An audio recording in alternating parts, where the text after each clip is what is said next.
नमस्कार मित्रों, लक्ष्य कैरियर गाइडेंस सेंटर में आपका हार्दिक स्वागत है।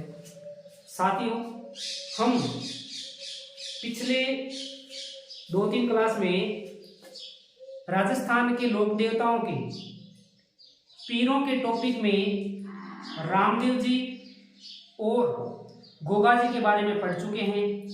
गोगा जी और रामदेव जी के बारे में एग्जाम में जो प्रश्न आ सकते हैं उनके बारे में हम चर्चा कर चुके हैं और आज हम चर्चा करेंगे पीरों के तीसरे टॉपिक पाबूजी राठौड़ पर। साथियों, पाबूजी राठौड़ पंच पीर है, उनमें एक मुख्य पीर है और एग्जाम में पाबूजी से संबंधित प्रश्न आते रहते हैं। पाबूजी, गोगा जी और रामदेव जी, ये तीन मोस्ट है। इनमें से अधिकतर पीरों का कोई प्रश्न बनता है तो लगभग 95% संभावना रहती है कि प्रश्न इन्हीं में से उठाया जाएगा। हम पाबूजी पढ़ते हैं और पाबूजी को स्टार्ट करने से पहले हम इनके उपनाम देख लेते हैं कि पाबूजी के उपनाम क्या क्या है। आप सबको पता है कि कोई भी प्रसिद्ध व्यक्ति हो उनके उपनाम जरूर होंगे, निक नाम जरूर होंगे। तो यहाँ पाबूजी के उपनाम है, पहला उपनाम है लक्ष्मण के अवतार। याद रखना, पाबूजी को लक्ष्मण का अवतार माना जाता है। किसका अवतार माना जाता है? लक्ष्मण का अवतार। दूसरा है ऊंटों का देवता। ऊंटों का देवता। ध्यान रहे, मारवाड़ में सबसे पहले सर्वप्रथम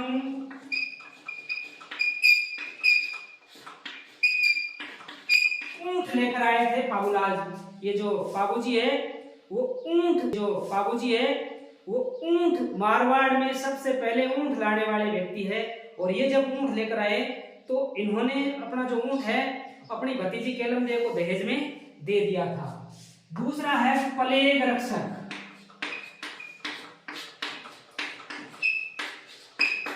पहले डॉक्टर वगैरह तो ज्यादा होते नहीं थे, यही थे पितृभूमियां।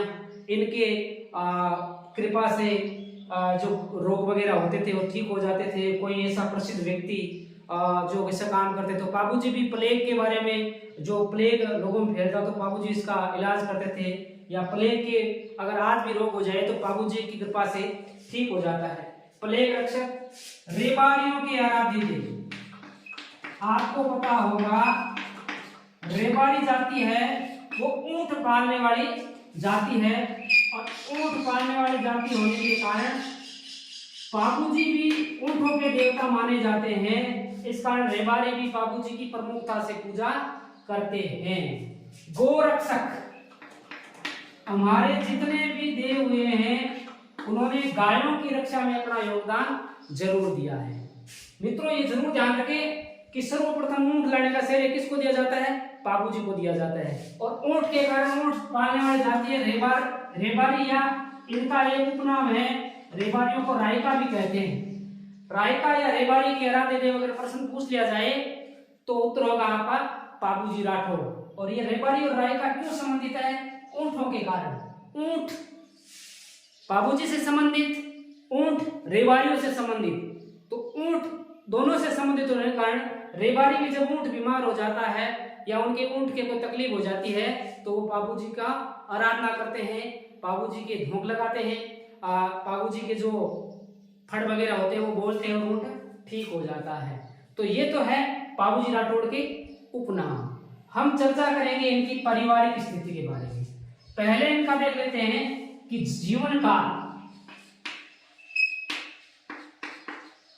पाबूजी का जो जीवन काल है वो 1239 से 1276 ईस्वी तक है।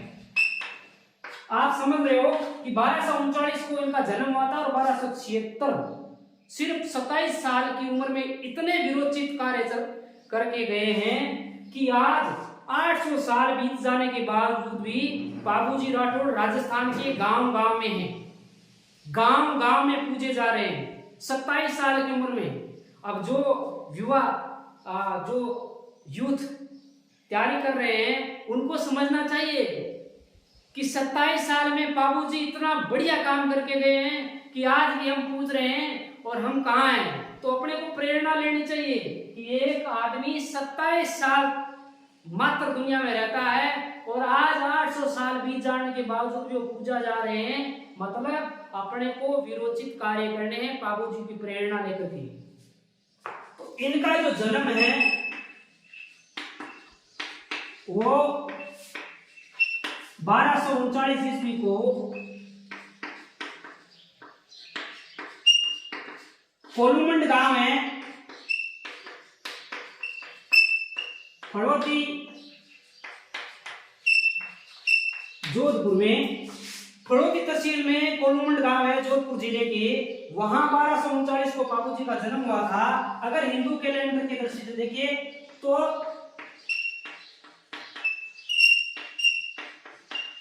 चैत्र अमावस्या को बाबूजी का जन्म हुआ था और चैत्र अमावस्या को ही बाबूजी का मेला भरता है। याद रखना, बाबूजी का मेला कब भरता है? बाबूजी का मेला भरता है चैत्र अमावस्या को। ये आप लिखते रहना, क्योंकि हर चीज बोर्ड पे लिखाना संभव नहीं है, आप ये सब समझते हो। जो मैं एक्स्ट्रा बोलूं वो एक नोटबुक में आप नोट करते जाए कि चैत्र अमावस्या को बाबूजी का मेला भरता है। कई बार एग्जाम प्रश्न पूछा जा सकता है कि बाबूजी का मेला कब भरता है, तो आपका उत्तर होना चाहिए चैत्र अमावस्या को। और चैत्र अमावस्या को इनका जन्म हुआ था, इसी कारण चैत्र अमावस्या को ही इनका मेला भरता है। बाबूजी के जन्म के बाद हम चर्चा करते हैं इनके पारिवारिक सदस्यों के बारे में। अब बाबूजी के पिता है, उनका नाम था धानदल जी राठौड़। मारवाड़ के जो राठौड़ सिया हुए थे, राठौड़ वंश के संस्थापक, उन्हीं के वंशज है ये धानदल जी। तो मारवाड़ के राठौड़ों के वंशज है, जोधपुर के राठौड़ शासक है उनके वंशज है बाबूजी धानदल जी राठौड़। माता का नाम था कमला देवी।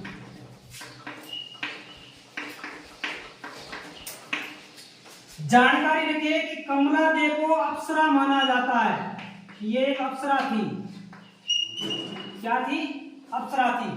हालांकि जो मुनोत नैंसी है और एक मोडिया आस जी है, आस जी मोडिया, वो कहते हैं कि बाबूजी का जो जन्म है वो कोलू गांव में नहीं हुआ था, बल्कि बाबूजी का जन्म बाड़मेर के पास एक जूना गांव है, वहां एक अप्सरा के गर्भ से हुआ था और ये अप्सरा कमला देवी को ही माना जाता है।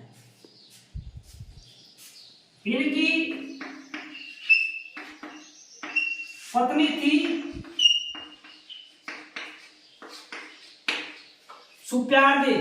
कहीं बुक्स में इनका नाम फूलम देवी प्राप्त होता है, ये जानकारी रखिए। सुप्यार दे या फूलम दे, ये सुप्यार दे फूलम दे अमरकोट के राजा थे सूरजमल सोढ़ा। सूरजमल सोढ़ा इनकी सुपुत्री थी। कहाँ के राजा थे? अमरकोट के। रामदेव जी वाले भी अमरकोट के थे और ये भी अमरकोट के थे। ये जानकारी में रहे आपके कि सुप्यार दे अमरकोट के राजा सूरजमल सोढ़ा की सुपुत्री थी। ये सुप्यार दे शूर्पणखा का अवतार मानी जाती है।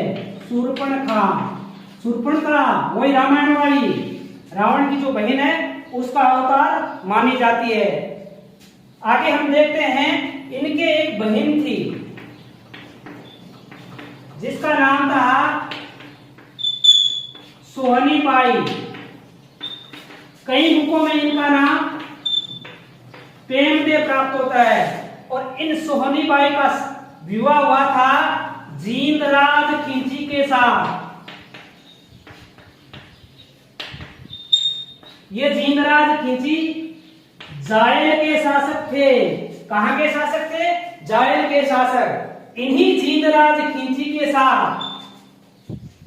1276 में युद्ध करते हुए, लड़ते हुए बाबूजी शहीद हो गए थे। ऐतिहासिक कहानी यह है कि जब बाबूजी की शादी सुप्यार दे के साथ हो रही थी 1276 में, शादी वाले दिन ही ये वीरगति को प्राप्त हुए थे। जब बाबूजी की शादी 1276 में सुप्यार दे के साथ हो रही थी, तब बाबूजी को समाचार प्राप्त हुआ कि एक उनके धर्म बहिन थी देवल चारणी। कौन थी देवल चारणी? बाबूजी की धर्म बहिन थी।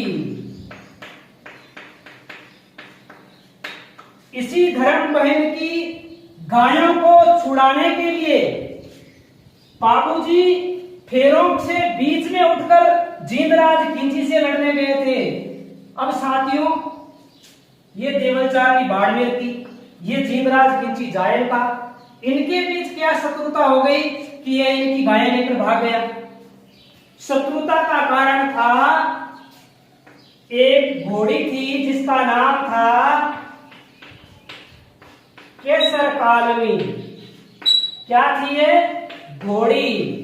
और ये घोड़ी थी देवल चारणी की, और देवल चारणी से ये घोड़ी मांगी थी जींदराज खिंची ने कि ये चारणी, ये घोड़ी मेरे को दे दे, परंतु देवल चारणी ने देने से मना कर दिया। और देवल चारणी ने ये घोड़ी दी बाबूजी राठौड़ को, और बाबूजी राठौड़ से कहा कि आज से आप मेरे धर्म भाई हो, आप मेरी और मेरी गायों की रक्षा करना अब आपकी जिम्मेदारी है।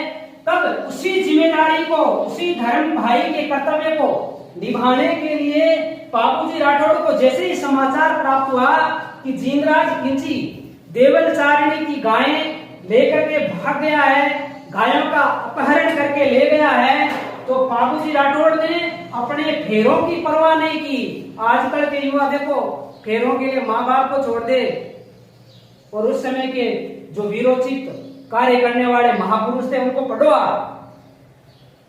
फेरों की परवाह न करते हुए, साथी की परवाह न करते हुए, फेरों को ही बीच में छोड़ करके देवल चारणी की गायें छुड़ाने के लिए जींदराज खिंची से लड़ने के लिए आ गए। और 1276 में जींदराज खिंची से लड़ते हुए बाबूजी जोधपुर में एक गांव है देंचू गांव में लड़ते हुए शहीद हो गए थे। आगे हम जानते हैं बाबूजी के अन्य पारिवारिक सदस्यों के बारे में। बाबूजी के एक भाई थे जिनका नाम था बुड्ढो जी।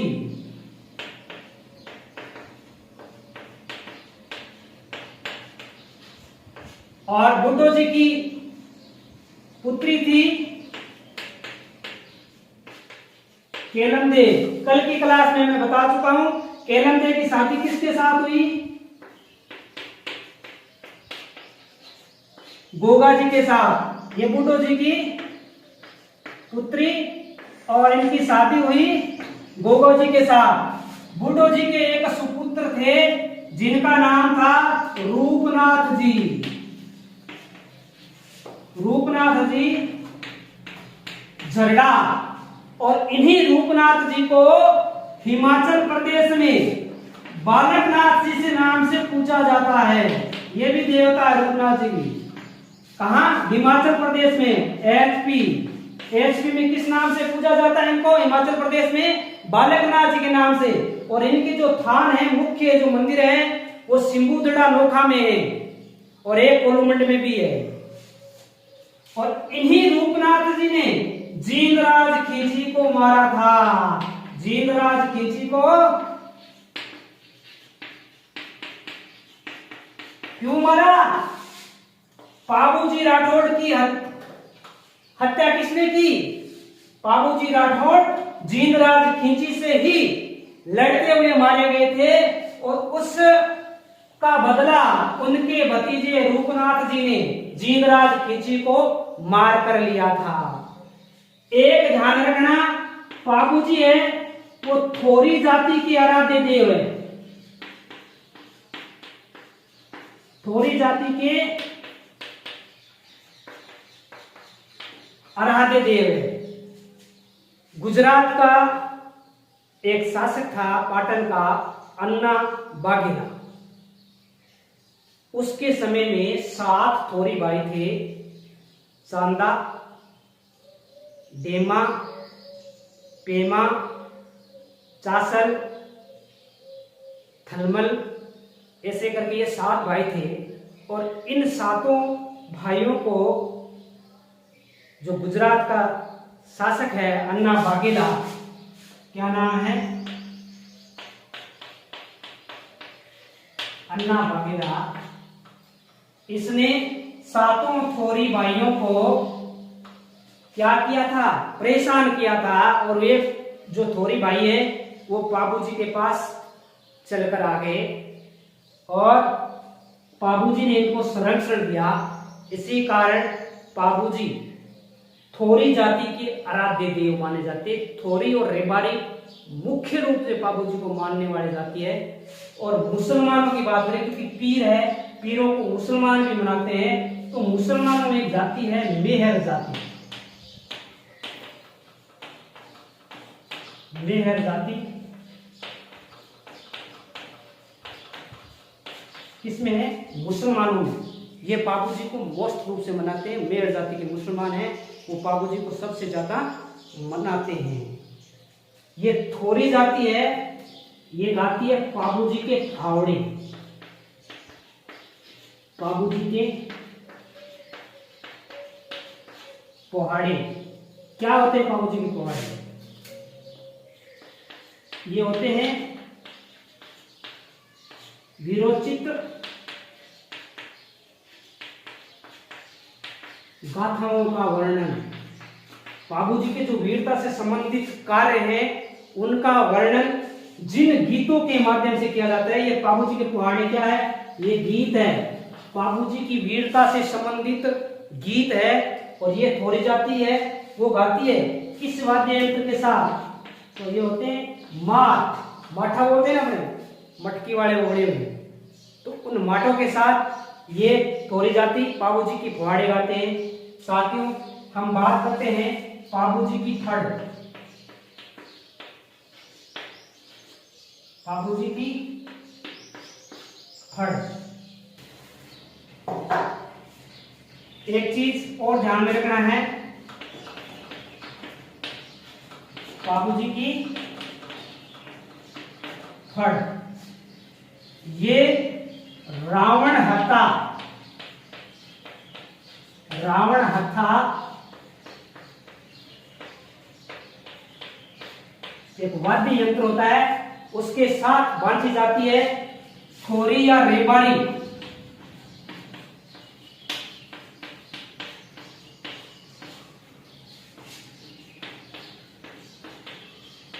जाति के भोपों द्वारा। बाबूजी की फड़ कौन बाजते हैं, थोरी या रेबारी जाति के भोपे। और ये फड़ है ना, ये सबसे छोटी फड़ है, राजस्थान की सबसे छोटी फड़ है। तो सबसे बड़ी कौन सी है, ये ध्यान रखना, देवनारायण जी की फड़। देवनारायण जी की जो फड़ है वो सबसे बड़ी फड़ है। और ये जो बाबूजी की फड़ है वो राजस्थान की सबसे लोकप्रिय फड़ है। राजस्थान की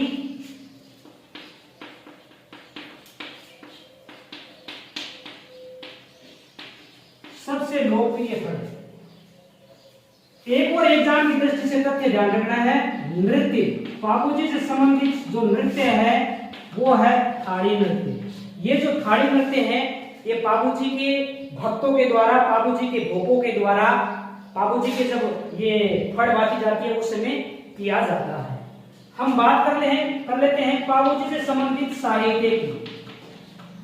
साहित्य कौन कौन सा लिखा गया है, तो एक है बाबू प्रकाश,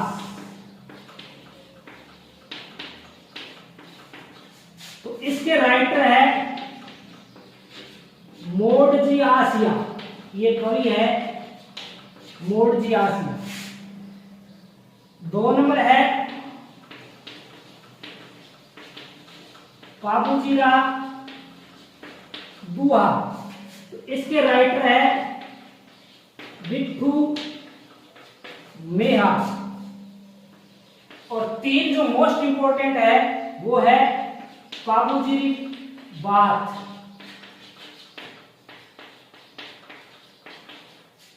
इसकी राइटर है लक्ष्मी कुमारी चुंडावर। मित्रों, हमने बाबूजी से संबंधित जो तथ्य एग्जाम में आ सकते हैं उनका विश्लेषण कर लिया है। अन्य बहुत से और तथ्य हो सकते हैं, ऐसा नहीं है होंगे नहीं, क्योंकि इतने बड़े महापुरुष थे तो इनसे जीवन से संबंधित और घटनाएं भी हो सकती है। पर मुझे लगता है कि एग्जाम की दृष्टि से इतने तथ्य सफिशिएंट होंगे, पर्याप्त होंगे, जो आपको एग्जाम में बहुत ज्यादा मदद दे सकते हैं। और इन्हीं तथ्यों में से लगभग सवाल पूछा जाता है। और मैं उम्मीद करता हूं ये वीडियो आपको पसंद आया है। आप मेरे चैनल को ज्यादा से ज्यादा सब्सक्राइब करें, लाइक करें, आगे शेयर करें, ताकि राजस्थान के दूर दराज क्षेत्र में जो बच्चे तैयारी कर रहे हैं उनके काम आ सके। धन्यवाद।